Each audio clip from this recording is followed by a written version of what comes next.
Thank you for watching our presentation on centering racial equity in the One Seattle Comprehensive Plan.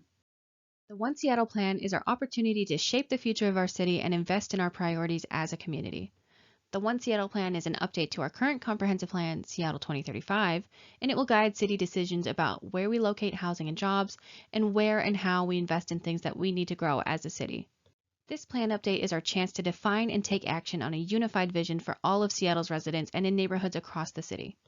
Its policies will steer how the city will spend money on transportation, utilities like electricity, drainage, and wastewater, parks and open space, and many other public services and infrastructures that will be needed as we grow over the next 20 years.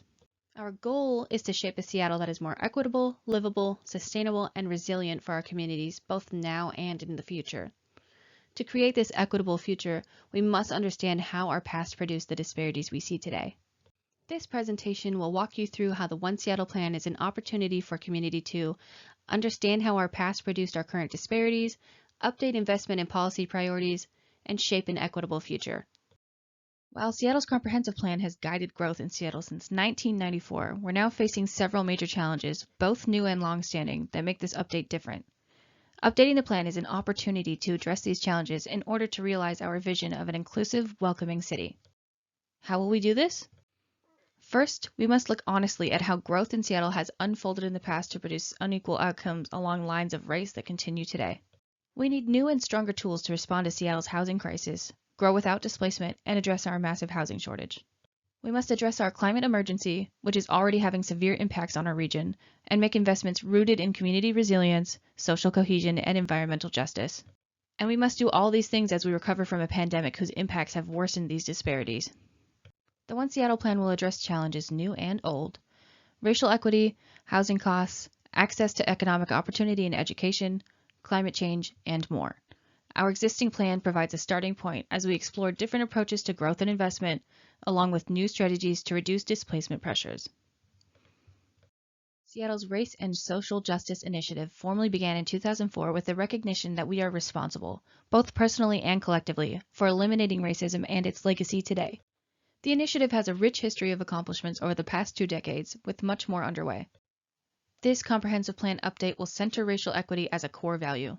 This presentation provides a high-level overview of why and how we plan to do that, although we acknowledge we can't and don't cover everything on this subject here.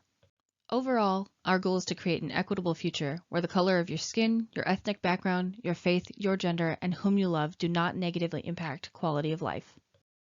As we plan for the future, we must also understand the forces that shaped the racial inequities that persist in our city today. We recognize that we are on Indigenous land, the traditional and current territories of the Coast Salish people who have reserved treaty rights to this land, including the Duwamish, Suquamish, Muckleshoot, and Snoqualmie. We thank these caretakers of this land who have lived and continue to live here since time immemorial. This land acknowledgement only becomes meaningful when coupled with accountable relationships and informed action. We are committed to building public awareness of and support for tribal sovereignty and to advancing equity among tribal and urban Native communities through our actions.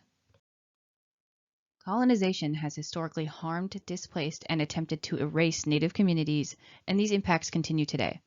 Washington and Seattle were founded through a series of racist and exclusionary laws and treaties. Past planning practices contributed and deepened this pattern of exclusion. Colonization brought fundamental shifts to land management and development in our region, with a shift from indigenous land stewardship principles to colonial practices of private land ownership, public land management, and literal reshaping of the land for economic growth. In the early 1900s, the people moving here had very different experiences based on their origin and skin color. White immigrants could own land, while BIPOC immigrants typically had more dangerous jobs, were paid less, and had more difficulty purchasing land if they were allowed to own land at all. Industrialization further erased indigenous communities while co-opting their culture to draw commercial interest to the region. At the same time, monumental geographic shifts that began during the colonial era continued. Waterways were reconfigured, huge swaths of land were regraded, and traditional land-based economies were restructured to support expanded commercial interests. These changes all relied on the exploitation of cheap labor from BIPOC immigrants. Once major land transformation projects were complete, the BIPOC laborers responsible for the work were further cut off from their associated economic benefits, often through legal channels such as the Chinese Exclusion Act of 1882. In the early 1900s, cities began to control land use in new ways. Shortly after Los Angeles and New York City became the first cities to set limits on the scale and form of buildings, zoning became a tool to regulate where people of color could live. Cities enforced explicit racial segregation by identifying separate areas of the city for Black and white families. Zoning was a tool to protect property values in and exclude people of color from white neighborhoods. After the Supreme Court found racial zoning unconstitutional in 1917, other regulations substituted for racial zoning. Minimum lot size requirements and bans on higher density housing like apartment buildings prohibited lower cost types of housing that would be affordable to low-income families. This reinforced racial segregation since people of color have disproportionately lower incomes. Seattle never had explicit racial zoning, but zoning here arose with similar intentions. Harlan Bartholomew was an urban planner who helped establish Seattle's first zoning ordinance in 1923 and saw zoning as a tool to preserve the more desirable residential neighborhoods and prevent movement into finer residential districts by colored people. The Seattle Zoning Commission said its proposal to prohibit multi-unit dwellings, which had previously been allowed citywide, would help prevent a lower standard of racial strength by preventing overcrowding in these areas. Along with exclusionary zoning, racial covenants also took hold after racial zoning was outlawed and proliferated when the court upheld their use in 1926. As a result, these legal contracts contained in the deed for a property became instruments to promote and fortify racial segregation. Many Seattle neighborhoods and suburbs used racial covenants to ensure overt and total racial exclusion. The map to the right is a still from an interactive database from the Seattle Civil Rights and Labor History Project that has begun to catalog these covenants in Seattle's neighborhoods. Language and property deeds and developer plats, like this one from the Blue Ridge neighborhood, restricted homeownership in most of the city to white Christian residents and excluded others from owning, renting, or occupying property unless employed by a white family.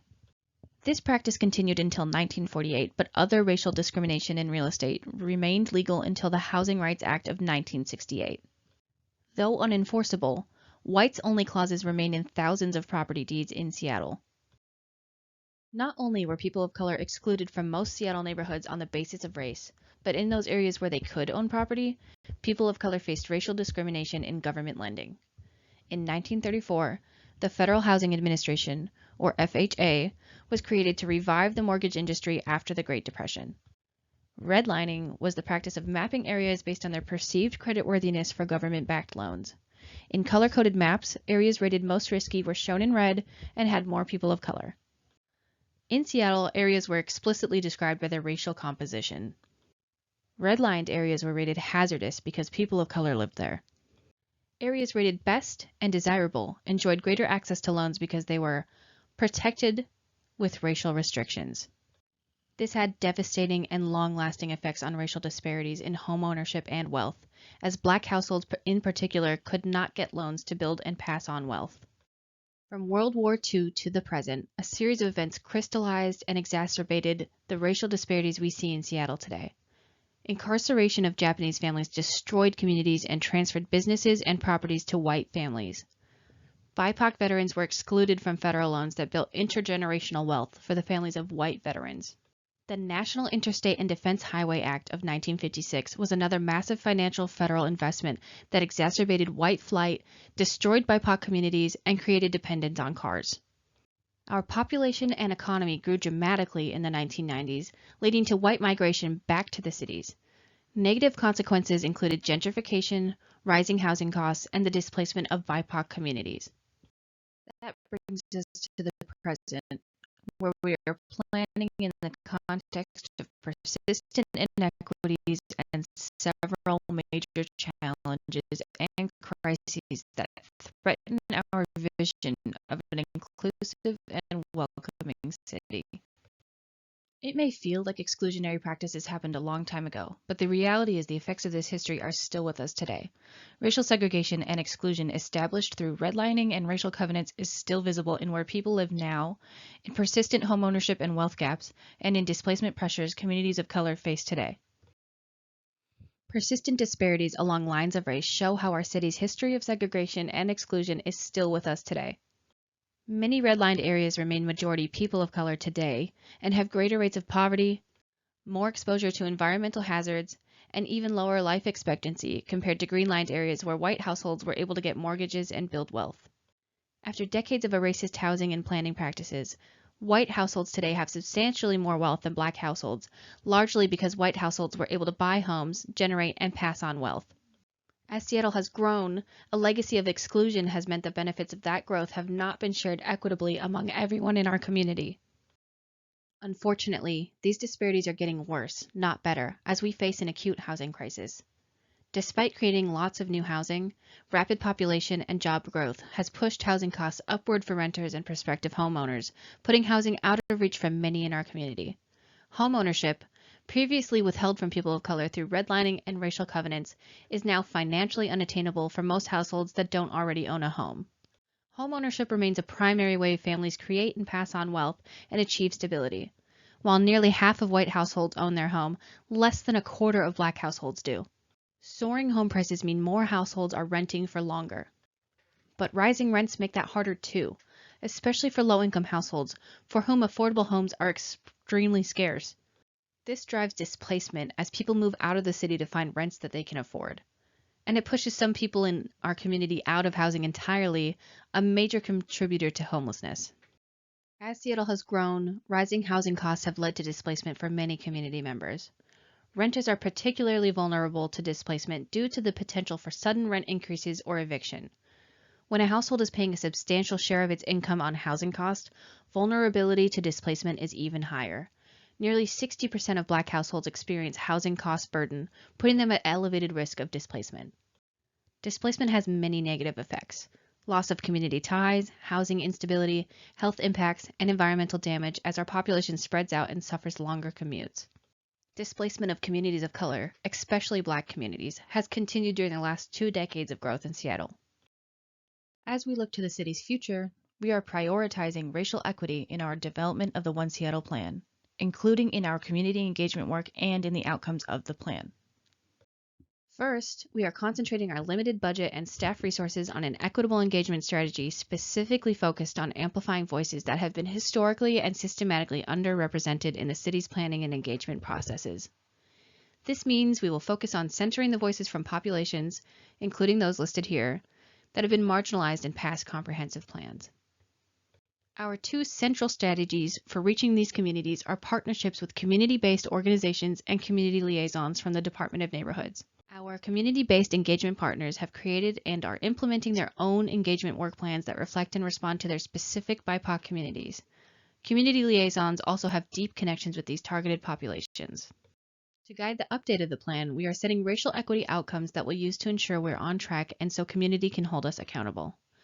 Our aim is to develop a plan that reflects Seattle's Indigenous history, voices, and values, responds to the needs and priorities of communities of color today and in the years to come, expands access to more affordable housing choices across the city, especially for communities of color, explores new strategies to reduce displacement pressures. To achieve these outcomes, we need to rethink our approach to where and how growth unfolds in our city. Since 1994, the Comprehensive Plan has used urban villages as our strategy for distributing housing and jobs. This strategy concentrates development in about 30 designated growth centers.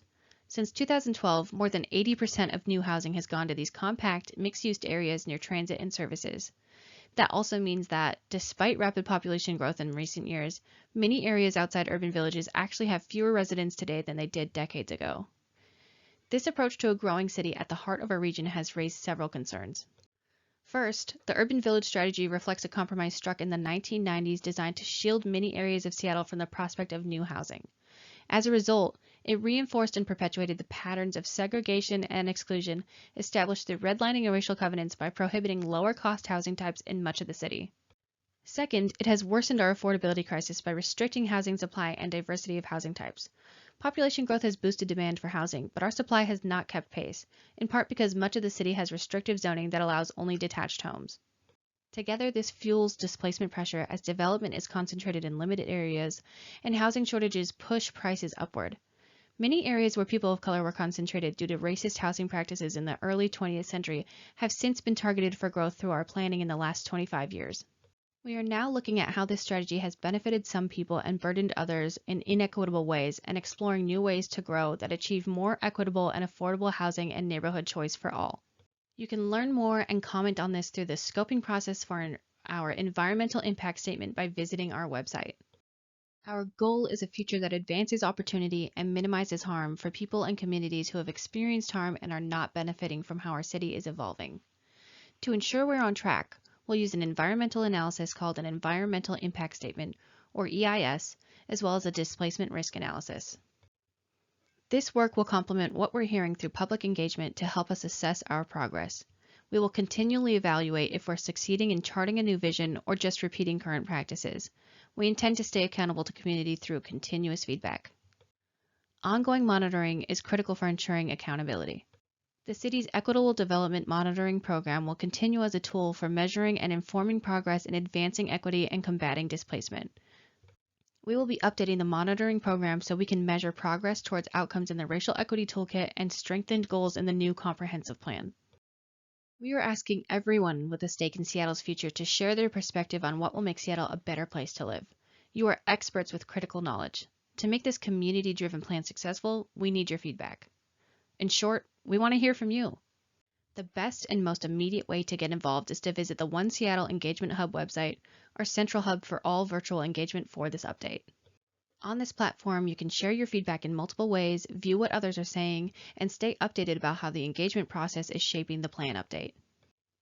Please visit engage.oneseattleplan.com, share your thoughts, and sign up to stay involved and updated as this plan evolves under the direction of voices like yours. Thank you for your input.